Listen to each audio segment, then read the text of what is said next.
مصريين و2 إماراتيين في مناورة عسكرية مصرية إماراتية مشتركة. كل التعازي للشعب الإماراتي. سيادة السفير محمد بن نخيرة سفير الإمارات بالقاهرة. معالي السفير أهلا بحضرتك وتعازينا القلبية لك ولكل شعب الإمارات.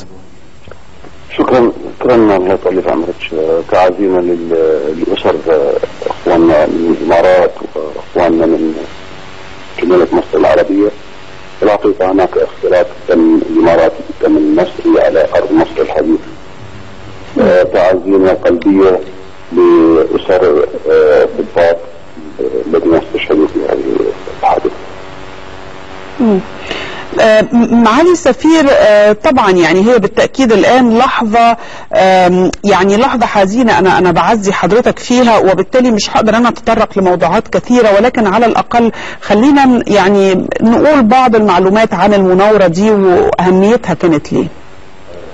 طبعا ممكن في طلعة تدريبية حتى الآن لم تبدو التفاصيل كاملة مثل ما استطعت مشاهد برنامجكم وتفاجأنا بالخبر حقيقة، ولكن لا توجد لدي حتى الآن يعني أي تفاصيل عن موضوع الحادث، ولكن المعلومات اللي عندي أنهم كانوا في طلعة تدريبية ما بين ضباط إماراتيين وضباط مصريين، ووقع الحادث نتيجة سقوط الطائرة.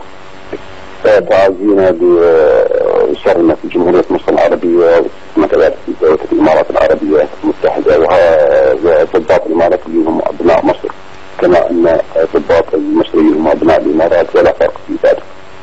فتعازينا كل التعازي لأسرهم الشاقة. بالتأكيد. أنا اتفضل يا فندم. لا اتفضل. أبدا يعني نتمنى لهم إن شاء الله يعني جنات النعيم إن شاء الله بإذن رب العالمين إن شاء الله.